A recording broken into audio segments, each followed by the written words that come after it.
നീ ഇന്ന് എവിടെ പോയതാ അർജുൻ? നിരഞ്ജനയുടെ കുറുത്ത ചോദ്യം. അർജുൻ ഒന്നും മിണ്ടാതെയിരുന്നു. നിനക്ക് എന്താടാ, മിണ്ടാൻ വയ്യേ? അരികിലിരുന്ന് അവൾ അവനെ പിടിച്ചു തിരിച്ചു. എന്നിട്ടും അവൻ അവളെ നേരെ നോക്കിയില്ല. ദേ അർജുൻ, എനിക്ക് ദേഷ്യം വരുന്നുണ്ട് കേട്ടോ. പറയുന്നത് പോലെ അവളുടെ സ്വരത്തിലും ആ ദേഷ്യം അവൻ അറിയാൻ കഴിഞ്ഞിരുന്നു. നിനക്ക് എന്താണ് നിമ്മി? ഇത് ചോദിക്കാനാണോ നീ തിരക്കിട്ട് കാണാൻ വരണമെന്ന് പറഞ്ഞത്? അർജുൻ അവളെ നോക്കി കണ്ണുരുട്ടി. ഇപ്പോ ഞാൻ ചോദിച്ചതാണോടാ കുറ്റം? ക്ലാസ് പോലും കട്ട് ചെയ്ത് നീ കാണിച്ചു കൂട്ടുന്നതൊക്കെ നല്ല കാര്യങ്ങളാണല്ലോ അല്ലേ? നിരഞ്ജന അവനെ നോക്കി. ഞാൻ എന്ത് ചെയ്തെന്നാ? അർജുൻ അപ്പോഴും അവളെ നോക്കിയില്ല. നീ ഒന്നും ചെയ്യുന്നില്ലേ? എക്സാമിന് ഇനി എത്ര ദിവസമുണ്ടെന്ന് നിനക്കറിയാവുന്നതല്ലേ? എന്നിട്ടും ഈ കാണിക്കുന്നതൊന്നും ഒന്നുമല്ലെന്നോ? അവൾ അവൻ്റെ തോളിൽ ഒരു അടി കൊടുത്തു. അതൊക്കെ എനിക്കറിയാം, നീ അതൊന്നും എന്നെ പഠിപ്പിച്ചു തരണ്ട. അവന് മുഷിഞ്ഞു തുടങ്ങി. ആ, അല്ലേലും ഞാനിപ്പോൾ ഒന്നും നിന്നെ പഠിപ്പിച്ചു തരേണ്ടല്ലോ. നീ വല്ലാണ്ട് മാറിപ്പോയല്ലോ. ഒന്ന് കാണാൻ വിളിച്ചാൽ പോലും സമയമില്ലാത്തത്ര തിരക്കായിപ്പോയി സഖാവിന്. ദേഷ്യത്തെക്കാളും സങ്കടമായിരുന്നു അവളുടെ വാക്കുകളിൽ മുഴച്ചു നിന്നിരുന്നത്. വല്ലതും പറയാനുണ്ടെങ്കിൽ വളച്ചു കെട്ടാതെ പറയാൻ നോക്കടി. അവളുടെ ഒരു സെന്റിമെന്റ്. ഞാനെന്താ കൊച്ചുകുട്ടിയാണോ? അർജുൻ അവളുടെ നേരെ ചാടി. അല്ലടാ, നീ ഒരുപാട് വളർന്നു, നല്ല മാറ്റവും വന്നു നിനക്ക്. നിരഞ്ജന പുച്ഛത്തോടെ അവനെ നോക്കി. ഒരു മനുഷ്യന് മാറ്റം വരുമ്പോൾ സാധാരണ സന്തോഷമല്ലേ തോന്നേണ്ടത്? പക്ഷേ നിന്റെ കാര്യത്തിൽ എനിക്ക് പേടിയാണ്. കാരണം നിന്റെ മാറ്റം അത് നല്ലതിനല്ല, നിന്റെ നാശത്തിനാ. അർജുൻ ചാടി എഴുന്നേറ്റു. ആണെങ്കിൽ അങ്ങ് സഹിച്ചോ. അല്ല പിന്നെ, ഇങ്ങനെയുണ്ടോ? തൽക്കാലം നിന്റെ വട്ട് കേൾക്കാനും ഫിലോസഫി കേൾക്കാനും എനിക്ക് സമയമില്ല. നീ ഇവിടെ ഇരുന്ന് ഒറ്റയ്ക്ക് പറഞ്ഞു തീർക്ക്, ഞാൻ പോണ്. അവളെ നോക്കി പറഞ്ഞിട്ട് അർജുൻ മുന്നോട്ട് നടക്കും മുന്നേ നിരഞ്ജനയുടെ കൈ പിടിച്ച് ഒറ്റ വലിയായിരുന്നു. അവൾക്കരികിൽ തന്നെ അവൻ ഇരുന്നു പോയി. എവിടെ പോവാ നീ? എന്താ ഇത്ര അർജന്റ് നിനക്ക്? ഇരിക്കടാ അവിടെ. അവളുടെ മുഖം ദേഷ്യം കൊണ്ട് ചുവന്നു. ഓഹ്, നാശം പിടിക്കാൻ. എന്നാ പറഞ്ഞു തുലയ്ക്ക് നീ. അർജുനും അതേ അവസ്ഥയിൽ തന്നെയായിരുന്നു. അല്പനേരം അവൾ ഒന്നും മിണ്ടാതെ അവനെ നോക്കിയിരുന്നു. എന്തേ, നിനക്കൊന്നും ഒഴിയാനില്ലേ ഇപ്പോൾ? അർജുൻ പുച്ഛത്തോടെ നിരഞ്ജനയെ നോക്കി. പറയാനുണ്ട്, പക്ഷേ എനിക്ക് പറയാനുള്ളത് സഖാവ് അർജുനോടല്ല. എന്നെ സ്നേഹിച്ച, ഞാൻ സ്നേഹിച്ച ഒരു പാവം അർജുനുണ്ടായിരുന്നു. ഒരു കുടുംബത്തിൻ്റെ മൊത്തം സ്വപ്നം ഏറ്റെടുത്ത് ഭാവിയെക്കുറിച്ച് നല്ല തീരുമാനങ്ങളുണ്ടായിരുന്ന അർജുൻ. അവനോട് പറഞ്ഞിട്ടേ കാര്യമുള്ളൂ. നീയിപ്പോൾ അവൻ്റെ വെറും നിഴലാണ്. നിരഞ്ജന അവനെ നോക്കി. എനിക്ക് എന്ത് സംഭവിച്ചെന്നാണ് നിമ്മി നീ പറയുന്നത്? ഞാൻ ഇപ്പോഴും നിന്നെ സ്നേഹിക്കുന്നില്ലേ? ഇത്തിരി രാഷ്ട്രീയം ഉണ്ടായിപ്പോയതൊരു തെറ്റാണെന്നാണോ നിന്റെ കണ്ടുപിടുത്തം? അസഹിഷ്ണുതയോടെയാണ് അർജുൻ്റെ ചോദ്യം. നിരഞ്ജന ചുണ്ടുകൂട്ടി. ഉണ്ടോ? നീ ഇപ്പോഴും എന്നെ സ്നേഹിക്കുന്നുണ്ടോ? ആ കാര്യത്തിലും എനിക്കിപ്പോൾ നല്ല സംശയമുണ്ട്. അതാണ് കാര്യം. നിനക്ക് എൻ്റെ അടുത്ത് സംശയമാണ്, എന്നിട്ട് പറയുന്നതോ ഞാൻ ഒത്തിരി മാറിപ്പോയെന്ന്. കൊള്ളാം. അർജുൻ അവളെ നോക്കി കളിയാക്കി. എടാ, എന്നെ കാണാൻ നിനക്ക് ആഗ്രഹമുണ്ടാവില്ല, പക്ഷേ എനിക്കങ്ങനെയല്ല. അതിൻ്റെ പേര് സംശയമെന്നല്ല, സ്നേഹമെന്നാണ്. എന്നിട്ട് ഈ വിളിച്ചു പറയുന്നതൊക്കെ നിന്റെ സ്നേഹമാവും അല്ലേ? എപ്പോൾ കണ്ടാലും നിനക്ക് ഇതല്ലാതെ വേറൊന്നും പറയാനില്ലല്ലോ. ഞാൻ മാറിപ്പോയി, മറന്നുപോയി. ഇതിന് മാത്രം എനിക്കെന്ത് മാറ്റമാണെന്നാ ഞാൻ ആലോചിച്ചു നോക്കിയത്. അതെ, നിനക്കൊരു മാറ്റമുണ്ടെന്ന് നീ തിരിച്ചറിയാത്തിടത്തോളം കാലം നീ രക്ഷപ്പെടാനും പോകുന്നില്ല. എനിക്കിങ്ങനെ മതിയെങ്കിലോ? ഞാൻ നിന്നോട് പറഞ്ഞു വന്നിട്ടുണ്ടോ എനിക്ക് രക്ഷപ്പെടണമെന്ന്? അർജുൻ്റെ ശബ്ദം ഒരുപാട് ഉയർന്നു അത് പറയുമ്പോൾ. എനിക്ക് നിന്നെ ഇഷ്ടമാണ് എന്ന് പറഞ്ഞുകൊണ്ട് എൻ്റെ പിറകെ നടന്നിരുന്നൊരു കാലമുണ്ടായിരുന്നു ഈ പറയുന്ന സഖാവ് അർജുന്. അന്ന് പക്ഷേ വാലായി സഖാവ് എന്നുള്ളൊരു പട്ടമില്ല. പകരം കോളേജ് ടോപ്പർ, ഭാവി വാഗ്ദാനം, ലൈഫിൽ നല്ലൊരു നിലയിൽ എത്തിപ്പെടാനുള്ള ആത്മവിശ്വാസം, ഇതൊക്കെ ഉണ്ടായിരുന്നുള്ളൂ. നിരഞ്ജന അതിനേക്കാൾ ഉച്ചത്തിൽ അവനോട് പറഞ്ഞു. അർജുൻ ചുറ്റുമൊന്ന് കണ്ണോടിച്ചു. ആരെങ്കിലും കേൾക്കുന്നുണ്ടോ എന്നാണ് അവൻ്റെ നോട്ടം. ഇന്നത് വല്ലതും നിന്റെ മനസ്സിലുണ്ടോടാ? രാഷ്ട്രീയം തെറ്റാണെന്നാണോ ഞാൻ നിന്നോട് പറയാറുള്ളത്?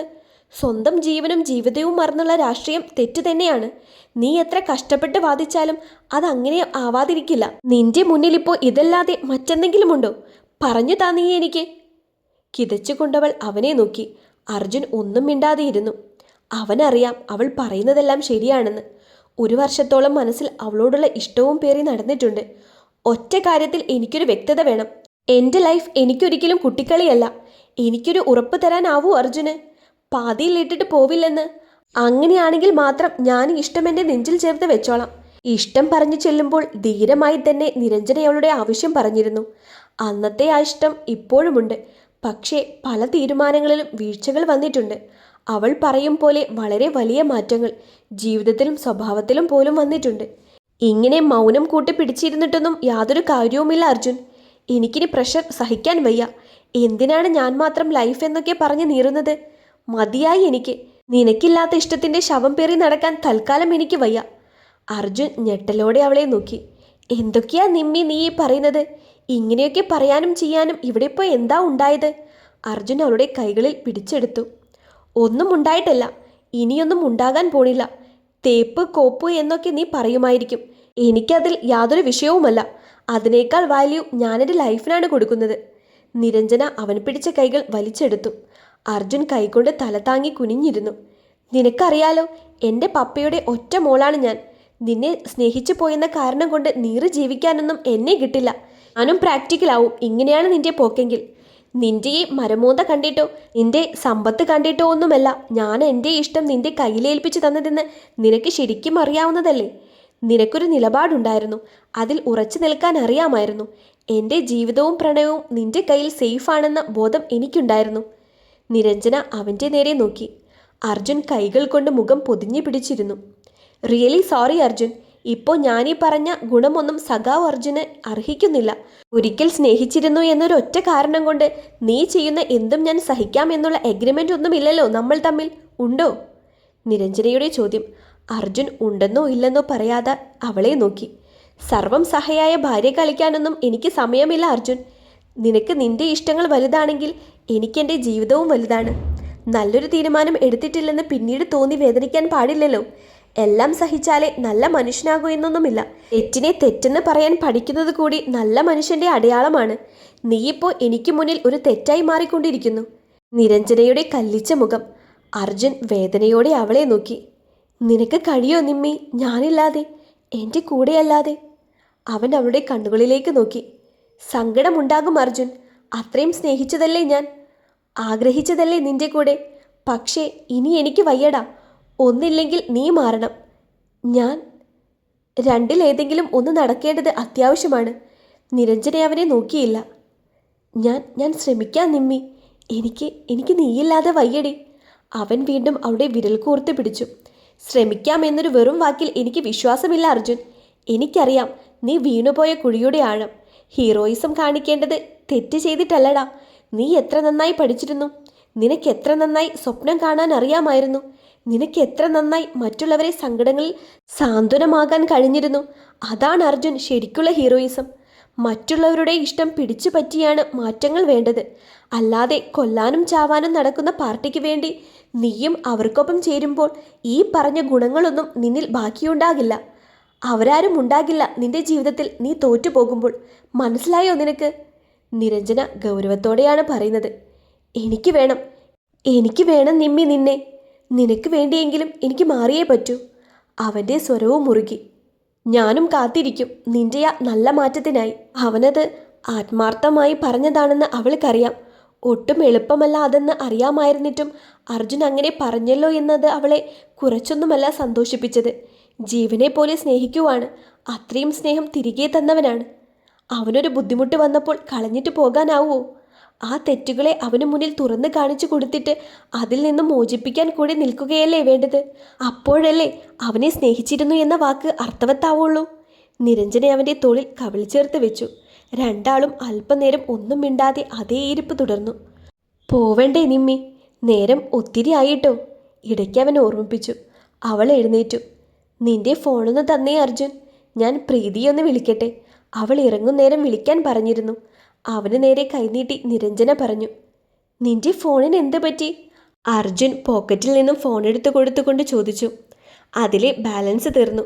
പോകും വഴി റീചാർജ് ചെയ്യണം. അവളൊന്ന് ഒഴുക്കൻ മട്ടിൽ പറഞ്ഞു. അവനൊന്ന് മൂളി വീണ്ടും ചിന്തകളിലേക്ക് കാട് കയറി. പോട്ടേടാ, നീയും വിട്ടു. മതി ഇവിടെ എങ്ങനെ ഇരുന്നത്. തിരികെ ഫോൺ കൊടുക്കുമ്പോൾ നിരഞ്ജന പറഞ്ഞു. നീ വിളിച്ചില്ലേ? അവൻ അവളെ നോക്കി. ഇല്ലടാ, കിട്ടുന്നില്ല. ഞാൻ ക്ലാസ്സിൽ പോയി അവളെ കണ്ടോളാം. നിരഞ്ജന ചിരിച്ചു. പോട്ടെ. ബാഗ് എടുത്ത് അവൾ വീണ്ടും അവനെ നോക്കി. അവൻ ചിരിച്ചുകൊണ്ട് തലയാട്ടി. തിരിഞ്ഞു നടക്കുമ്പോൾ അവൾ ഒന്നുകൂടി അവനെ നോക്കി. സീതേച്ചി എന്ന പേരിൽ അവൻ്റെ ഫോണിൽ സേവ് ചെയ്ത നമ്പർ അവളുടെ ഫോണിൽ പ്രതീക്ഷകളുടെ പുതിയ നാളുകളെയും കാത്തിരുന്നു. നേർത്ത സ്വരത്തിൽ ശ്വാസം വിട്ട് നിഷ്കളങ്കതയോടെ ഉറങ്ങുന്ന കണ്ണനെ നോക്കിയിരിക്കുമ്പോൾ എന്തിനെന്നറിയാതെ സീതയുടെ ഉള്ളിൽ വീണ്ടും വിങ്ങി. എനിക്ക് അമ്മയെ മിസ് ചെയ്യുന്നു സീതാലക്ഷ്മി. കാതിൽ അവൻ്റെ വാക്കുകൾ. നീറുന്ന നെഞ്ചിലെ പോറലായി. കവിളിലേക്ക് അവൻ ചേർത്ത് വെച്ച തൻ്റെ കയ്യിൽ അരിച്ചു കയറുന്ന പനിച്ചൂട്. അതിനേക്കാൾ പൊള്ളുന്നുണ്ട് ഒരാശ്വാസം പോലെയുള്ള അവൻ്റെ ആ പിടുത്തത്തിന്. ഇടതൂർന്ന ആ മുടിയിഴകളിൽ സീതയുടെ കൈകൾ ഓടി നടന്നു വാത്സല്യത്തോടെ. ചെയ്യുന്നതിലെ തെറ്റുശരികളിലേക്ക് അവൾ മനഃപൂർവ്വം നോക്കിയില്ല. അപ്പോഴത് അവൻ ആഗ്രഹിക്കുന്നുണ്ടെന്ന് മാത്രം മനസ്സവളെ ഓർമ്മപ്പെടുത്തി. ചൂട് അല്പം പോലും കുറഞ്ഞിട്ടില്ല. മരുന്ന് കഴിച്ചിട്ട് 10 മിനിറ്റ് പോലും ആയില്ലെന്ന് ശരിക്കും അറിയായിരുന്നിട്ടും വേവലാതി പൂണ്ട ഹൃദയം അവൾ ശാസനയോടെ നോക്കി. കൈകൾ അവനിൽ നിന്നും വേർപ്പെടുത്തി സീത പതിയെ എഴുന്നേറ്റു. മുത്തശ്ശി എന്തായി ആവോ? ഭക്ഷണവും മരുന്നും കൊടുത്തിട്ട് ഉറക്കം പിടിച്ചപ്പോൾ കണ്ണനെ തേടി ഇറങ്ങിയതാണ്. ഉണർന്നെങ്കിൽ എവിടെ പോയെന്നറിയാതെ അന്വേഷിക്കും. കണ്ണനെ ഒന്നുകൂടി നോക്കി മേശയിലിരുന്ന പാത്രങ്ങളും പെറുക്കിയെടുത്ത് അവൾ മുറിയിൽ നിന്നും ഇറങ്ങി. ഇതാർക്ക് കൊണ്ടുപോയതാ നീ? വന്ന് വന്ന് നിനക്കിപ്പോൾ തിന്നാൻ മാത്രമേ നേരമുള്ളൂ. യാതൊരു ആവശ്യമില്ലാഞ്ഞിട്ടും അടുക്കളയിൽ നിന്നും സാവിത്രി സീതയെ നോക്കി ദേഷ്യപ്പെട്ടു. അവൾ ആ ഭാഗത്തേക്ക് വെറുതെ പോലും നോക്കിയില്ല. കയ്യിലുള്ള പാത്രങ്ങൾ കഴുകി റാക്കിൽ വെച്ചു. നിനക്കെന്താടി, ചെവി കേൾക്കില്ലേ? ചോദിക്കുന്നതൊന്നും കേൾക്കുന്നില്ലേ നീ? അതോ വലിയ വീട്ടിലെ ചെക്കന്മാരെ വശീകരിക്കാൻ മാത്രം അറിയാവുള്ളൂ നിനക്ക്? അവൾ ശ്രദ്ധിക്കാതെ നിന്നതിൻ്റെ ദേഷ്യം മുഴുവനും ഉണ്ടായിരുന്നു സാവിത്രിയുടെ സ്വരത്തിൽ. അടുക്കളപ്പണിയിൽ ഏർപ്പെട്ട് നിന്നിരുന്ന മിനിയും ജാനകിയേച്ചിയും സീതയെ സങ്കടത്തോടെ നോക്കി. ആ വീട്ടിൽ അവൾ അനുഭവിക്കുന്ന കഷ്ടപ്പാടുകളിൽ അവർക്കും അമർഷമുണ്ട്. പക്ഷേ മുഖത്ത് പോലും കാണിക്കാനാവാത്ത നിസ്സഹായ അവസ്ഥയിലാണ് അവരും. കാരണം അവളെപ്പോലെ അവരും ശ്രീനിലയത്തിലെ ശമ്പളം പറ്റുന്നവരാണല്ലോ. എന്ത് മന്ത്രം ചൊല്ലി കൊടുത്തിട്ടാണാവോ ഇവളാ ചെക്കനെ പിടിച്ചു വെച്ചേക്കുന്നത്? കൈ കഴുകി കുടഞ്ഞുകൊണ്ട് സീത സാവിത്രിയുടെ നേരെ തിരിഞ്ഞു നിന്നു. എനിക്കറിയാവുന്ന മന്ത്രം ഞാനിപ്പോൾ ചൊല്ലി കേൾപ്പിച്ചിട്ടാണ് വരുന്നത്. അതെന്താണെന്ന് നിങ്ങളോട് പറയാൻ തൽക്കാലം എനിക്ക് മനസ്സില്ല. അവളുടെ സ്വരം പതിഞ്ഞതാണെങ്കിലും അതിൻ്റെ മൂർച്ചയുള്ള ഭാഗം സാവിത്രിയുടെ നെഞ്ചിൽ കുത്തി. അവൻ ഈ വീട്ടിലുള്ളവനല്ലേ? ഇന്ന് ഇത്രയും നേരമായിട്ടും എവിടെ പോയെന്ന് നിങ്ങൾ ആരെങ്കിലും അന്വേഷിച്ചു നോക്കിയോ? അവളുടെ കണ്ണുകൾ ദേഷ്യം കൊണ്ട് ജ്വലിക്കുന്ന പോലെയായിരുന്നു. പിന്നെ ഞങ്ങൾക്കതല്ലേ പണി? സാവിത്രി ചുണ്ടുകൂട്ടി. നിങ്ങൾക്ക് മറ്റുള്ളവരെ ദ്രോഹിക്കുക എന്നല്ലാതെ മറ്റൊരു പണിയുമില്ലെന്ന് എനിക്കറിയാം. അപ്പോൾ സാവിത്രി കൊച്ചമ്മ അത് വിട്. എന്നിട്ട് ഞാൻ ചൊല്ലിക്കൊടുത്ത മന്ത്രം അറിയണമെങ്കിൽ അയാളുടെ മുറി വരെയൊന്ന് പോയി നോക്ക്. അവിടെ കിടപ്പുണ്ട് പനിച്ച് വിറച്ച്. സീതയുടെ ശബ്ദം തിളച്ചു. നന്നായി പോയി. വലിയ ഷോ കാണിക്കാൻ ഇന്നലെ നിനക്കൊപ്പം ഇറങ്ങി വന്നതല്ലേ ആ മഴയത്ത്? പനി വന്നെങ്കിൽ അങ്ങ് സഹിക്കട്ടെ. വല്ലാത്തൊരു സന്തോഷമാണ് സാവിത്രിയുടെ മുഖത്ത് കാണുന്നത്. കണ്ണൻ്റെ തളർന്നു തൂങ്ങിയ മുഖം ഓർക്കുമ്പോൾ അവൾക്ക് അവരുടെ മുഖം നോക്കി രണ്ട് പൊട്ടിക്കാനുള്ള ദേഷ്യമുണ്ട്. മറ്റൊരു ജോലി കിട്ടാനുള്ള പ്രയാസം ഓർക്കുമ്പോൾ മാത്രമാണ് ഈ ദുഷ്ട മനസ്സുള്ളവരെ വീണ്ടും വീണ്ടും സഹിക്കേണ്ടി വരുന്നത്. വീണ്ടും വീണ്ടും അവരോട് ക്ഷമിക്കേണ്ട ഗതികേട് വരുന്നത്. ഇനി എനിക്കൊപ്പം വന്നിട്ടല്ല ആ മനുഷ്യന് അസുഖം വന്നതെങ്കിലും നിങ്ങളാരും തിരിഞ്ഞു നോക്കാൻ പോണില്ലെന്ന് എനിക്ക് നന്നായിട്ടറിയാം കൊച്ചമ്മേ. നിങ്ങൾക്ക് അയാളുടെ പേരുള്ള സ്വത്ത് മാത്രം മതിയെന്ന് അയാൾക്കും അറിയാം. അതുകൊണ്ടാണല്ലോ ഒറ്റയ്ക്ക് ആയാലും പൊരുതി നിൽക്കുന്നത്. സീത പരിഹാസത്തോടെ പറഞ്ഞു. ഓ, നീയുണ്ടല്ലോ അവനെ നോക്കാൻ, അത് മതി. ഒടുക്കം നോക്കി നോക്കി അവൻ്റെ കൊച്ചിനെ നോക്കേണ്ട അവസ്ഥ വരരുത്. സാവിത്രി സീതയെ നോക്കി ചിരിച്ചു. എടി, ഇങ്ങനെയൊക്കെ വലിയ വീട്ടിലെ ചെക്കന്മാർ അവരുടെ കാര്യം നേടാൻ പറയും.